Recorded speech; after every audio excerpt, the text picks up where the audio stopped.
الزمالك في مباراة الاتحاد السكندري مفيش اصرار، مفيش روح، مفيش عزيمة.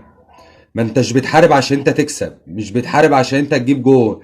لا انا بلعب وممكن في اي وقت يجي جول. ما جاش عادي، ما هو عادي. الجهاز الفني واقف على الخط.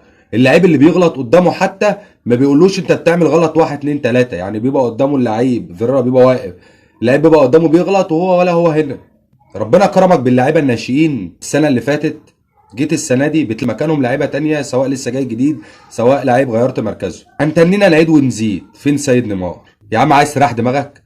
محمد عواد، حسام عبد المجيد، محمد عبد الغني، سيد نيمار، حاليا محمد عبد الشافي، او لو ابو الفتوح جاهز يلعب هو، دونجا وامام عاشور، يوسف اسامه نبيه، مصطفى شلبي، احمد سيد زيزو في النص، قدامهم بقى سيف الدين الجزيري. هتجيب لنا مهاجم الله يبارك لك مكان سامسون كده يعني. اولا واخيرا لعيبه الزمالك ولا الجهاز الفني ما كانش فيه روح الا في المدرجات بس.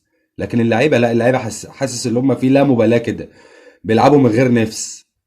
عادي، خسرنا كسبنا تعادلنا عادي. لا خلي في علمك، اوعى تنسى اللي انت لسه ما عملتش حاجه.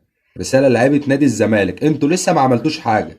انسوا اللي انتوا نقول ابطال الدوري وانتوا عملتوا، مفيش الكلام ده، لسه ما عملتش حاجه. في ناس بياخدوا الدوري ده 3 4 مرات، ما خدتش لسه افريقيا. لا لسه ما شفناش. اللي احنا شفناه ده عدى، عايزين نشوف الجديد. لازم كله يركز، داخل علينا افريقيا. الناس كلها بتتكلم على فوريرا وايه اللي هيحصل، والمستشار مرتضى امبارح طلع يتكلم قال لك لا ده هو قاعد في النادي. لقاء بيراميدز اللي جاي ولقاء الاهلي هيحددوا مصير الجهاز الفني، ويمكن الصفقات كمان. عشان ما حدش يضحك عليكم، يمكن الصفقات كمان. ماتش الاهلي هيبقى يوم 21 هيخلص، هيبقى قدامه 9 ايام، ممكن يجيب فيهم صفقات عادي. اللعيبه والجهاز الفني لازم يركزوا في اللقاءين الجايين. بين عليهم الفتره الجايه حاجات كتير. في لعيبه قاعده، في لعيبه ماشيه. فيريرا قاعد ماشي عشان ما تتفاجئش. ممكن لو النتيجتين سلبيين، ما اعتقدش اللي مرتضى هيتنم قاعد فيريرا.